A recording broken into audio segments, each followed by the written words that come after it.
Assalamualaikum, salam sejahtera dan selamat kembali ke channel Abang. Jadi hari ini Abang nak menceritakan 3 lagi kisah seram yang disampaikan oleh 3 orang sahabat kita yang berbeza, yang berlaku di negeri-negeri yang berbeza. Jadi sebelum terlambat Abang nak ucapkan selamat tahun baru walaupun dah terlewat 1 hari, tapi nak juga ucapkan selamat tahun baru. Abang doakan untuk Abang dan juga semua supaya tahun yang baru ni akan memberikan lebih kebahagiaan, lebih rahmat daripada Tuhan, rahmat daripada Allah Subhanahu Wa Taala untuk kita semua. Amin ya rabbal alamin. Dan sekarang ni ada beberapa negeri memang dah dilanda banjir, termasuk kampung asal keturunan Abang iaitu di Segamat Johor. Abang doakan supaya banjir cepat surut dan tak ada berlaku kemalangan jiwa, dan Abang mohon, Abang doakan kepada semua yang terlibat dengan banjir agar tabah. InsyaAllah Tuhan ataupun Allah Subhanahu Wa Taala akan balas dengan sesuatu yang lebih baik. Okeylah. Dan yang kedua, Abang pernah dapat satu komen dalam baru-baru ni, kalau ada yang terperasan, ada yang terbaca, ataupun yang tuan punya komen tu sendiri yang tengok video Abang pada hari ini, komennya berbunyi, minta Abang tapis minta Abang tapis cerita-cerita, hanya memaparkan cerita-cerita yang menarik sahaja, cerita yang biasa-biasa tak payahlah paparkan. Dia kata sebab cerita tu mungkin lebih kurang satu sama lain. Cumanya Abang nak cakap kat sini adalah Abang ni seorang penyampai cerita, dan cerita yang orang hantar ke Abang tu sebenarnya adalah orang kata sebagai amanah yang orang sampaikan kepada Abang, minta cerita diorang diperdengarkan bertujuan untuk memberi kebaikan ataupun pengajaran yang baik untuk kita semua. Jadi Abang susah Abang nak tapis-tapis cerita. Abang dapat cerita, Abang cerita je. Tapi setakat ni ada 2 cerita yang Abang memang tak nak ceritakan. Satu yang berkaitan dengan semangat kenegerian, yang tu Abang tak ceritakan cerita pertama. Yang kedua, cerita yang disampaikan oleh seorang anak yang berumur darjah 2. Dia telefon Abang, dia panggil Abang pakcik. Dia kata dia ada pengalaman sekian-sekian, dan Abang bila dengar cerita dia tu, bukan nak kata cerita dia tu salah ataupun itu pengalaman budak kan, tapi mungkin susunan ceritanya tak berapa nak Abang faham. Mungkin dia ambil telefon bapak dia ataupun telefon mak dia, dia telefon ke Abang kan, dia beritahu ke Abang, pakcik saya ada cerita, tapi cara susunan cerita tu buatkan Abang tak faham, dan inilah 2 cerita yang Abang tolak. Tapi cerita-cerita yang lain Abang tak pernah tolak sehingga setakat ini, sebab ini semua adalah amanah, minta pengalaman diorang diceritakan. Jadi tanpa membuang masa, jom kita pergi kepada cerita yang pertama. Cerita yang pertama ni disampaikan oleh seorang lelaki. Abang tak nak cakap nama sebenarnya, tapi Abang gantikan namanya dengan nama Aidil. Nama Aidil adalah salah seorang daripada penonton YouTube Abang. Dia minta nama dia digunakan untuk pengganti sebagai nama sebenar.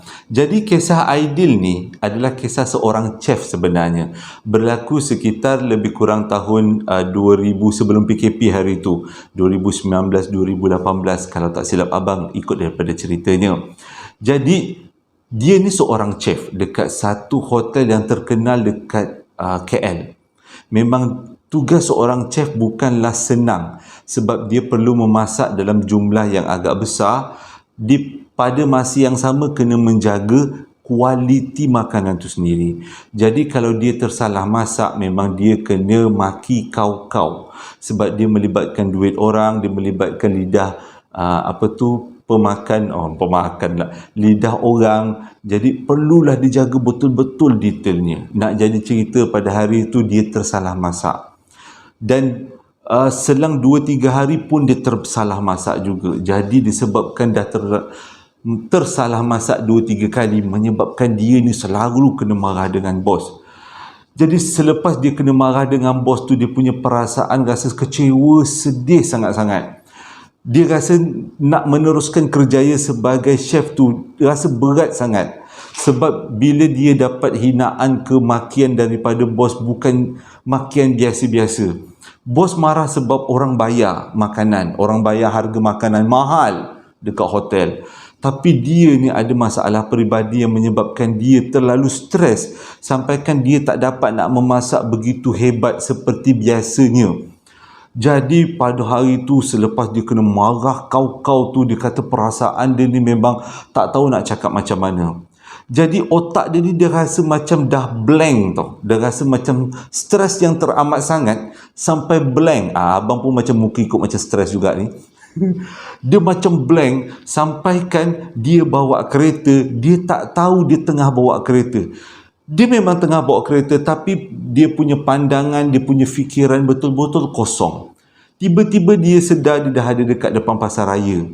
Lepas di depan kat pasar raya tu dia parking, dia pun teringat apa kata dia pergi camping. Dia beli kemah, dia masuk dalam pasar raya tu, dia beli kemah, lepas tu dia beli peralatan camping. Nak jadi cerita sebenarnya si Aidil ni dia tak pernah camping tau. Dia dulu pernah camping masa sekolah-sekolah menengah, waktu sekolah rendah dulu. Lepas tu dia tak pernah camping. Tapi disebabkan dia terlalu stres waktu tu, tiba-tiba timbullah idea dia nak pergi camping. Dia masuk pasar raya, dah beli barang-barang semua. Ya kemah, ya tempat bakar, ya lampu, ya belerang, semua dia dah beli siap-siap. Petang tu lepas dia habis beli barang-barang tu semua, dia balik rumah, dia packing-packing, kemas-kemas baju. Masukkan apa yang perlu dekat dalam beg, termasuklah sabun mandi. Yang dia fikir sekarang, dia nak pergi camping, dia nak menikmati alam, dia nak menikmati air terjun, air sungai, supaya dia lepas daripada stres tu, hilangkan stres tu. Kalau korang pernah alami stres, mesti korang tahu perasaan dia ni kan, dia kena marah dengan bos. Jadi lepas dah siap camping, masukkan barang tu, waktu ni hari bekerja tau, dia ambil cuti terus. Lebih kurang pukul 4 dia pun drive lah daripada rumah dia sampai dekat lokasi ni lah yang lokasi ceritanya, iaitu Sungai Ciling. Kalau tak silap abang, nama dia Ciling, dekat Selangor. Selangor ke Perak lebih kurang Sampai dekat Sungai Ciling, dia terus turunkan barang. Tiba-tiba datanglah seorang guard. Guard tu tanya, awak ni, cik ni nak berkemah di sini ke? Lepas tu dia kata, ada nak berkemah. Lepas tu kata tak apa. Dia kata sebenarnya bukan tak boleh kemah, tapi kalau boleh elakkan daripada kemah sorang-sorang. Sebab sekarang ni bukan waktu hujung minggu, waktu bekerja. Dengan kata lain, tak ramai orang dekat kawasan sungai ni. Jadi kalau cik berlaku apa-apa, silalah maklumkan kepada pondok guard. Supaya mengelakkan daripada benda-benda buruk berlaku di kemudian hari. Okay. Tapi dia kata okey, dia tak ada masalah, dia boleh je camping. Jadi selepas guard tu pun pergi, dia pun turunkan barang daripada kereta dia dekat Sungai Ciling tu. Lepas tu dia berjalan beberapa minit, sampailah dekat Cerun. Dia pun turun ke Cerun tu, sampailah dekat kawasan tepi sungai. Ada sedikit kawasan lapang katanya dekat tepi sungai tu.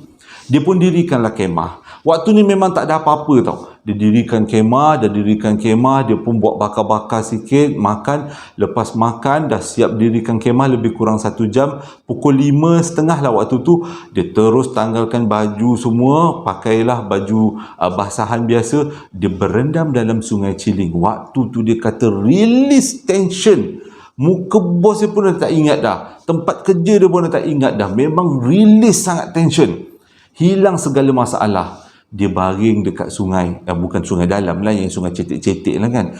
Dia baring, dia menikmati suara unggas, dia menikmati cahaya matahari yang semakin memudar, dia menikmati bunyi air, dan menyebabkan dia punya masalah semua hilang. Alhamdulillah hilang. Tapi dia terlupa satu benda. Dia dekat dalam hutan sorang-sorang, tak ada orang lain. Hari semakin gelap dengan pengalaman camping yang sangat kurang. Waktu ni dia tak perasan. Lepas dia dah habis mandi-mandi semua, dia dah makan, dia dah salin baju, dah solat asar semua. Waktu tu barulah lebih kurang pukul 6 dia baru masuk dalam kemah, dia tutup zip. Lepas dia tutup zip, dia pun bacalah komik, dia tengok handset, mujurlah alhamdulillah pada waktu tu masih ada line lagi. Dia tengok handset, dia gembirakan hati dia, dia lupakan segala masalah. Tiba-tiba azan maghrib berkumandang, lebih kurang pukul 7 lebih. Dia pun semayanglah maghrib, sebab air semayang ada lagi kan tadi. Dia semayang maghrib. Selepas semayang maghrib, jam menunjukkan pukul 7.30. Waktu ni baru dia perasan dia seorang-seorang tengah hutan. Dengan tak ada orangnya, dengan tak ada pengalaman camping, dia buka slow-slow pintu kemah. Dia jengah keluar 7:30 malam dekat tepi Sungai Ciling, tak ada orang, bunyi unggas. Baru dia perasan suasana dekat luar kemah dah semakin gelap. Dia pun rasa macam risau. Dia pasangkan, besarkan lampu dan dia terus dial kawan perempuan dia. Sebab di antara kawan-kawan perempuan dia, kawan perempuan yang dia dial telefon ni adalah yang paling selalu pergi camping-camping. Walaupun kawan perempuan dia ni dia tak pernah ikut pergi camping. Sebab kawan perempuan dia ni kalau pergi camping, manjat-manjat gunung, hiking-hiking tu semua, pergi dengan geng-geng perempuan, geng-geng wanita. Tapi dia tahu kawan dia ni memang pakar dalam camping. Dia pun telefon. Borak-borak lah mula-mula macam biasa. Borak. Tujuan dia borak sebenarnya, dia nak hilangkan rasa takut. Dia tetap nak tidur dekat tepi Sungai Ciling waktu tengah malam tu. Memang hari tu dia nak tidur dekat situ, nak berkemah kat situ. Konon-kononnya esok pagi dia nak terjun dalam air, feeling-feeling seperti paradise gitu. Macam iklan-iklan yang ada dekat TV, menikmati alam macam tu. Itu yang dia fikir yang dia buat besok pagi. Sebab itu dia kuatkan semangat. Dia telefon kawan dia, dia cerita-cerita. Tiba-tiba kawan dia tanya, tergerak, "Engkau kan sebenarnya kat mana ni Aidil?" kata. Atau dia boleh jawab apa? "Aku sebenarnya sorang-sorang dekat tepi Sungai Ciling, kemah kat sini sorang-sorang." Kawan dia punyalah terkejut. "Kau biar betul? Engkau sorang-sorang, kau main-main ke bukan ni?" Cakap. Tak, aku betul-betul, aku camping kat sini saja, aku telefon kau saja, aku nak beritahu aku dalam keadaan yang gembira sekarang. Lepas tu kawan dia cakap, "Kau balik sekarang. Kau tahu tak, sorang-sorang dalam hutan waktu macam ni bahaya tau. Sekurang-kurangnya pergilah 2-3 orang. Janganlah pergi sorang-sorang." Tapi dia kata, "Tak ada masalah pun, aku okey je." Dia kata, "Aku dah baca manual camping, aku dah letak belerang keliling kemah, aku rasa aku selamat, aku dah makan, aku dah solat semua." Wih, kawan perempuan dia memang takut cuak gila. Walaupun yang berkemah tu lelaki, tapi sebagai seorang kawan perempuan tetap rasa takut sebab dia tahu cabaran-cabaran camping, lebih-lebih lagi kalau seorang. Tak apa, dia pun bila dah dengar kawan perempuan ni bebel, dah, dia kata, "Aku malas nak dengar kau bebel." Dia pun tutup telefon, dia pun menikmati duduk baring sambil tengok handset, sambil baca komik. Tiba-tiba lebih kurang pukul 8 malam macam tu, dah suasana dah gelap, dia perasan satu benda. Bunyi unggas dah tak ada. Maksudnya bunyi cengkerik, bunyi mengkarung semua dah tak ada. Yang ada adalah bunyi air sungai bergerak. Dia dah rasa seram waktu tu. Bila dah rasa seram, mulalah fikir yang bukan-bukan. Apa ada kat luar? Ke binatang ke? Ke makhluk alam sebelah ke? Tak apalah. Dia kuatkan semangat. Dia selawat aja. Allahumma salli ala sayyidina Muhammad. Dia kata, selawat banyak kali bagi kekuatan dalaman. Tapi nak kata Allah nak uji kan? Tuhan nak uji. Tiba-tiba dia dengar tapak kaki berderap dekat luar kemah. Mula-mula jauh, makin dekat, dan tapak kaki tu berdiri sebelah kemah dia. Berdiri sebelah kemah dia, baru dia tahu keadaan dia kritikal. Waktu tu dia kata dia mula, walaupun suasana sejuk, dia mula berpeluh. Dia rasa macam ada yang tak kena. Walaupun dia yakin dekat luar bilik dia tu macam orang, tapi fikiran dia lebih bertumpu kepada ini bukan orang. Ini adalah makhluk bunian atau makhluk jin yang tinggal dekat kawasan ni. Lama benda tu berdiri kat sebelah kemah dia. Lepas tu benda tu mengelilingi kemah dia. Macam mana dia tahu? Berdasarkan derapan kaki. Kerak-keruk. Pijak rumput-rumput, pijak ranting-ranting kayu yang ada sekitar kemah dia. Waktu ni dia kata macam nak terkencing, nak terberak. Waktu ni lah dia menyesal camping tengah malam dekat hutan sorang-sorang. Baru pukul 8 bukan tengah malam. Sorang-sorang. Ya Allah, dia kata dia berdoa pada Allah Ta'ala, janganlah jadi apa-apa. Dia terlalu takut waktu ni. Dengan fikir adakah binatang, dengan fikir orang. Tak apa. Dia pun terus dial kawan dia yang perempuan. Dia dial kawan dia, dia beritahu, "Weh, aku rasa macam tak sedap lah," dia kata. "Tapi aku tetap nak camping malam ni kat sini juga. Kau jangan halang-halangku. Cuma aku telefon kau ni, kalau berlaku apa-apa dekat aku, cari aku dekat Sungai Ciling." Kawan dia punyalah menjerit-jerit dekat hujung telefon, kau balik sekarang, kau balik sekarang. Risaulah kalau jadi apa-apa kena ngap dengan beruang kan. Yalah, beruang pula. Singa, harimau, binatang buas, bahaya kan. Okey, tak apalah. Dia pun tutup telefon, dia relax, dia kecilkan lampu, dia buat tak tahu.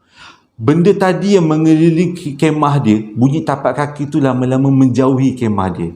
Bila menjauhi kemah dia, dia rasa lega lah, dia rasa aman lah. Alhamdulillah, dia kata doa dia dikabulkan oleh Allah Ta'ala.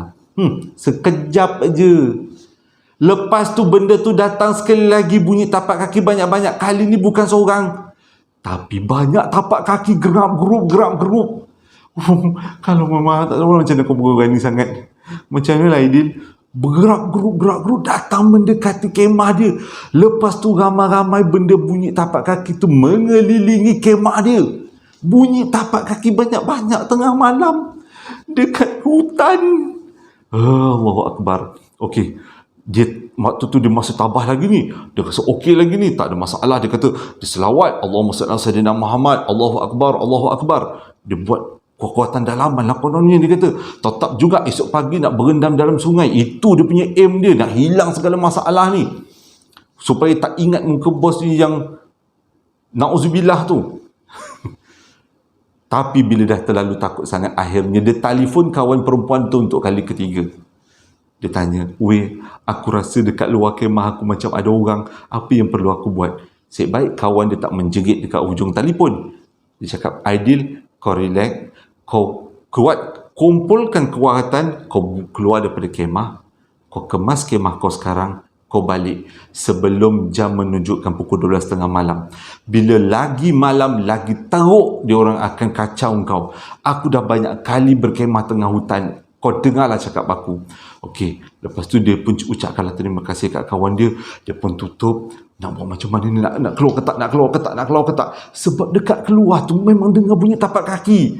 Ya Allah, ya Tuhanku, dia kata tolonglah dia. Dia dah tersalah langkah ni. Apa yang perlu dia buat? Tak apalah, Allah bagi kekuatan dalaman. Dia pun selawat, dia pun sebut Allahu Akbar. Akhirnya dia buka zip kemah dia dan dia keluar. Kuatkan perasaan ni, keluar daripada kemah. Bila keluar daripada kemah, satu bunyi tapak kaki pun tak muncul. Senyap macam tu aja. Waktu tu dia pun tabahkan hati, dia kemas kemah dia dengan berbekalkan lampu picit yang ada, dengan lampu apa yang ada. Dia kemas kemah dia. Waktu dia tengah-tengah kemah, kemas kemah dia ni, tengah-tengah kemah, kemas kemah, dia dengar sekali lagi tapak kaki tu berada mengelilingi dia, kat kanan, kat kiri. Memang ada, dia kata, tapi tak nampak. Dia jengah tak nampak. Tapi dia tahu benda-benda tu ada dekat situ. Tapi dia berdoa, ya Allah Tuhanku, tolonglah. Tengah-tengah dia lipat-lipat kemah semua nak jadi cerita kan, memang Allah Ta'ala nak uji. Tiba-tiba lampu picit yang digunakan tu mati macam tu je. Gelap kawasan tu. Yang ada adalah cahaya bulan. Syukur Alhamdulillah waktu tu tengah bulan. Jadi bulan tengah mengambang cantik molek. Berbekalkan cahaya bulan dia kemas kemah. Waktu dia kemas kemah dalam gelap time tu, memang dengar tapak kaki kiri dan kanan. Dia buat bodoh je. Dia tetapkan hati, kemas sampai sudah. Dia pun angkat barang dan dia toleh ke belakang untuk kali terakhir untuk memastikan tak ada barang yang tinggal. Alhamdulillah tak ada barang yang tinggal dan dia teruskan berjalan ke kereta dia. Sewaktu tu, waktu dia berjalan ke kereta, dia dengar kat belakang berderap-derap tapak kaki. Dan bila dah sampai betul-betul dekat tepi kereta, dia pun pandang ke belakang. Dia nampak seolah-olah banyak lembaga-lembaga hitam, bayang-bayang hitam yang ada dekat dalam hutan yang tak mendekati dia, tak ikut dia dekat kereta, tak ikut. Dan dia masuk dalam kereta, dia start enjin kereta. Waktu tu dia rasa dia hela nafas. Dia kata terima kasih Allah Ta'ala bagi kekuatan kat dia, dan dia pun terus balik dan taubat nasuha. Sejak daripada tu dia memang berjanji tak akan berkemping waktu malam lagi seorang-seorang. Dan dia ceritakan kepada abang menggunakan WhatsApp, dan dia kata inilah pengalaman paling sengal pernah dia buat. Tapi kita dalam keadaan yang tertekan, kadang-kadang kita buat sesuatu yang di luar dugaan kan, dan inilah jadinya. Okey, tamat cerita yang pertama. Seram berasa. Cerita yang kedua ni kita berbalik kepada kisah seram hotel. Kalau nak kata cerita seram, hotel lah antara tempat yang paling banyak cerita seram selain daripada muzium ataupun hutan bagi abang lain. Hotel lah banyak cerita seram. Dan disebabkan terlalu banyak cerita seram abang dapat daripada hotel, abang sendiri takut nak tidur dekat hotel sorang-sorang. Muncullah sekarang ni waktu PKP kan, bukanlah PKP, maksudnya waktu yang kita bekerja secara online. Jadi kita tak perlulah pergi ke hotel untuk hadiri mesyuarat ke apa benda ke, tak ada. Semua mesyuarat online je. Alhamdulillah. Kalau misal kata satu hari nanti abang terpaksa tidur dekat hotel sorang-sorang, abang heret anak buah abang, tak pun heret mak bapak abang sekali. Takut terjadi kes yang macam ni yang abang nak ceritakan ni.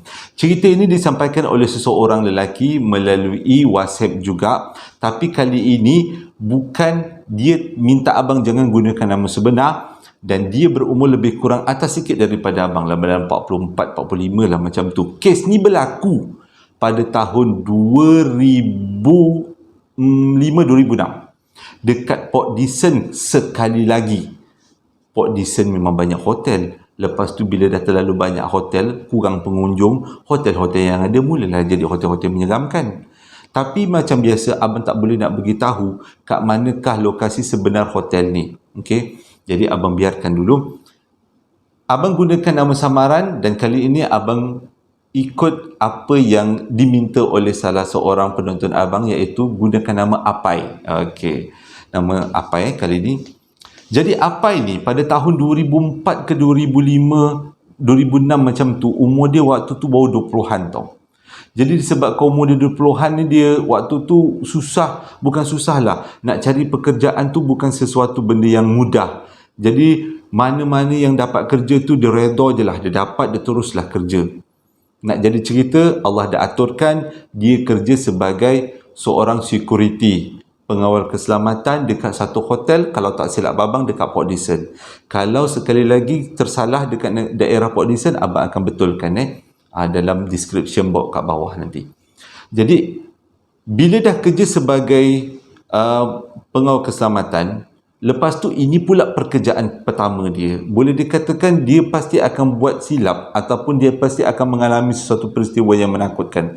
Memang itu yang ada dekat otak dia. Tapi dia kata ini adalah cara jalan halal untuk dia mendapatkan rezeki. Nak tak nak dia kena juga tempuh, dia kena juga buat. Sebab dia kata kalau tak kerja macam mana nak bayar sewa, nak bayar motor, nak makan lagi. Takkan nak harapkan duit mak ayah, duit adik-beradik, kawan-kawan. Dia pun nak berusaha sendiri kan. Dimulakan langkah sebagai kerja pengawal keselamatan di sebuah hotel. Jadi hari pertama dia masuk kerja tu macam biasa, dia kena jaga waktu malam. Sewaktu dia mula-mula sampai dekat pondok keselamatan tu, waktu tu ada 3 orang termasuk dia. Jadi sebelum dia memulakan rondaan, 2 orang pakcik yang bekerja bersama dengan dia pada waktu tu pesan dekat dia, hotel ni ada 21 tingkat, tapi tingkat yang ke-21 adalah tingkat yang paling misteri. Sebabnya tak ramai pengunjung yang datang ke tingkat 21. Kalau ada pelancong daripada India ataupun pelancong daripada China datang beramai-ramai, beretung-retung bas, barulah tingkat 21 tu digunakan menempatkan diorang. Tapi kalau yang datang tu orang tempatan, memang pihak hotel tak akan tempatkan orang tempatan dekat tingkat 21. Sebabnya bila orang tempatan duduk, nanti kalau berlaku benda-benda yang bukan-bukan, orang tempatan akan sebarkan kepada orang lain. Tapi kalau orang pelancong daripada China ataupun daripada India ramai-ramai, paling tinggi pun dia balik kat negara dia orang cerita jumpa hantu dekat hotel. Tapi tak adalah teruk sangat impact dia kan berbanding orang tempatan. Jadi apa ini dengarlah nasihat-nasihat yang diberikan oleh pakcik berdua tu, dan dia anggap itu adalah nasihat yang sangat-sangat penting. Jadi macam biasa, setiap daripada pengawal keselamatan, walaupun kau orang baru, orang baru, dia tetap juga kena melakukan rondaan.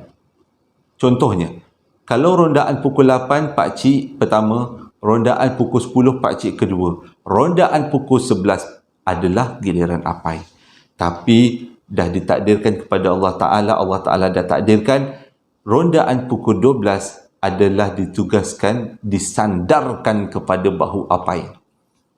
Macam biasa, setiap tingkat perlu diperiksa. Setiap tangga perlu diperiksa. Bila dah periksa keadaan tangga, keadaan tingkat, keadaan belakang hotel, diorang perlu mencatatkan, buat punch. Dengan kata lain, untuk menunjukkan kawasan itu sudah diperiksa. Buat catatan dekat buku catatan yang ada di kawasan tersebut. Cerita seramnya bermula. Mula-mula Apai ditugaskan untuk meronda seluruh hotel. Alhamdulillah, tak ada apa-apa. Lepas tu dia pergi ke belakang hotel. Dia kata masa waktu tu ada seram-seram sikit. Tapi dia kata tidak terlalu seram. Sebab pakcik-pakcik tu dah beritahu tingkat 21 yang paling seram. Dan kau kena tabah. Tingkat pertama, tingkat kedua, tingkat ketiga, tingkat ke-19. Tingkat ke-20. Dia naik lift satu-satu. Sampai ke tingkat ke-20. Mengikut kata Apai, dia punya seram dia dah lain macam. Dia rasa macam tak kena. Walaupun setiap tingkat lampunya memang terang, tapi bila sampai ke tingkat 21, lampu dia dah malam. Walaupun dinyalakan seluruh lampu, tapi seolah-olah kawasan tu malap sangat. Macam ada kabus-kabus, ada suasana yang antara terang dengan gelap. Boleh bayangkan lorong yang panjang. Lebih kurang ada berapa bilik? 30-40 bilik kat kawasan tu. Dan dia perlu meronda daripada satu hujung ke satu hujung di level 21. Bila pintu lift terbuka, dia pun keluar. Bila dia keluar, dia tengok kanan, dia tengok kiri. Oi, tak ada apa-apa, tapi seram lain macam. Dia kata, okey, tak apalah. Dia pergilah hujung kanan dulu. Bila dia pergi hujung kanan, sampai tingkap hujung kanan. Tak ada apa-apa. Okey. Dia pun patah balik untuk pergi ke hujung satu lagi. Sebab dekat hujung satu lagi ada tangga. Dan dekat tangga itulah dia akan turun ke bawah, ke tingkat-tingkat yang seterusnya dan sampai ke bawah. Itu adalah rutin untuk mencek tangga. Dia ni orang pertama kali tau jadi security ni. Dan ini kerja pertama. Walaupun dia tak tahu, dia kata dia tabah-tabah sendiri je lah. Bila dia patah untuk pergi ke hujung satu lagi, waktu tu dia dah rasa seram. Bila dia melalui pintu-pintu bilik yang semuanya kosong, yang tak ada orang, walaupun tak ada orang, tapi perasaan dia terdengar-dengar dekat telinga, macam ada orang dalam bilik. Aduh. Kalau abang buat macam check, lepas tu turun kat lift, dia akan abang lah buka lift jengah-jengah. Set, okey dah turun bawah. Tak ada aku dah. Tak ada abang. Tapi disebabkan dia ni masih muda, masih lagi jujur, masih lagi baik, dia pun pergilah meronda. Tengah-tengah dia berjalan nak sampai dekat hujung satu lagi, tengkuk dia ditiup oleh sesuatu. Macam tu. Cepat-cepat dia toleh kepala dia ke belakang. Tak ada apa-apa. Dia kata, lain macam ni. Tapi dia doa, ya Allah Tuhanku, kau nak hembus ke, kau nak hantu tu nak hembus ke, hantu tu nak apa ke, ya Allah Tuhanku, berilah aku kekuatan supaya aku tak nampak benda tu. Janganlah dimunculkan depan muka aku, depan aku. Dia teruskan berjalan. Selepas beberapa langkah, lagi sekali hembusan kat tengkuk dia. Macam tu. Tak apa, dia buat tak tahu, dia pandang slow-slow belakang, tak ada juga. Tak apa, Allahumma salli ala sayyidina Muhammad, kata. Sampailah kali ketiga, waktu tu dah dekat dengan tingkap yang hujung tu, dah dekat. Kali ni hembusan dekat tengkuk dia makin kuat. Dia pun tak tangguh-tangguh pandang belakang. Kalau abang jadi dia, abang tak pandang belakang, sebab abang tahu mesti ada sesuatu. Dan nak jadi kata rezeki kan, nak dikatakan rezeki dia pun pandang belakang. Dan waktu dia pandang belakang, dia nampak sekujur tubuh berdiri berbalut putih. Yang tak ada muka, tutup habis dia. Tutup habis. Tutup. Dan waktu tu korang tahu apa yang apa yang buat. Dia kata nak terkencing kat situ. Dia terus tanong benda tu, dan benda tu tanong dia. Waktu itulah benda tu keluarkan suara kali keempat. Sah. Dia pun terus patah ke belakang. Dia kata kaki ni dah memang dah tak rasa, dah tak jejak tanah. Dia berlari pergi ke pintu keselamatan. Dia turun tangga daripada tingkat 21 sampai ke tingkat 1. Dia kata meloncat semua anak tangga. Dia kata dia tak ingat dia sebenarnya dia tengah turun tangga dalam tingkat yang tinggi. 21 tingkat. Jung jom jung jom jung jom. Berlari. Tapi sewaktu dia berlari tu seolah-olah benda tu kejar daripada belakang. Boleh rasa benda tu. Lagi dikejar, lagi laju dia lari.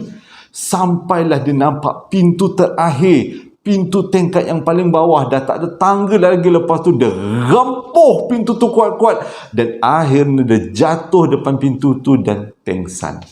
Dia pengsan terus waktu tu, dia kata. Bila dia dah pengsan waktu tu, dan dia tak ingat apa-apa, dia sedar-sedar. Ada pakcik guard kejut-kejutkan dia. Waktu tu dia terlalu takut dan pakcik tu bawa dekat pondok guard. Dan pakcik tu tanya apa sebenarnya yang berlaku. Dia pun cerita dalam keadaan yang menggigil dengan suara yang hilang-hilang. Antara ada dengan tak ada suara. Pakcik tu boleh kata, memang rezeki kau lah dia nak jumpa. Selalunya kita orang pun kena juga, tapi ala-ala lintas-lintas ataupun dengan suara. Kali ni memang betul-betul dia muncul. Tapi memang itulah bendanya yang duduk dekat tingkat 21 tu. Dia kata memang banyak pelancong-pelancong Cina, India memang selalu komplain. Dia kata, white candy tu. Dia white candy bendanya. Okey.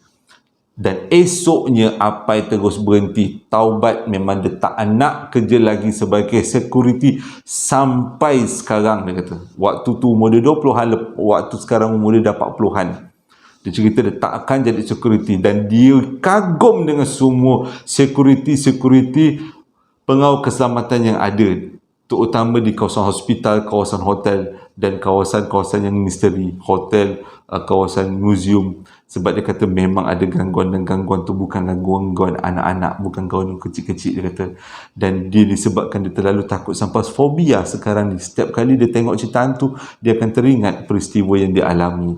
Dan sekarang dia dah menjadi seorang pengusaha yang berjaya, businessman yang berjaya, alhamdulillah. Sebenarnya hari ni abang nak sampaikan 3 cerita, tapi sekarang ni dah lebih daripada 30 minit dan jam menunjukkan dekat pukul 2. Jadi abang rasa dah terlalu malam sangat. Cerita ketiga sebenarnya adalah cerita berkenaan dengan seorang pakcik. Ceritakan kat abang, pakcik ni berumur 60 lebih. Dia ceritakan abang, dia dulu duduk kat asrama sekolah. Dan asrama sekolah dia ni bersebelahan dengan pokok rambutan yang sangat misteri. Dan pokok rambutan tu pernah menghantui dia orang waktu dia orang tingkatan 1. Dan cerita dia ada sedikit sedih-sedih sebab pakcik ni anak orang susah. Dan berlaku dekat satu negeri. Dia kata jangan beritahu dekat penonton mana negeri itu, dan dia mohon sangat jangan dia beritahu. Cuma ini pengajaran untuk kita semua. Okey, abang rasa 2 cerita ni cukup dululah. Okey, terima kasih sangat-sangat sebab dah menonton video abang daripada sampai habis. InsyaAllah kita berjumpa lagi dalam posting abang yang akan datang. Assalamualaikum warahmatullahi wabarakatuh.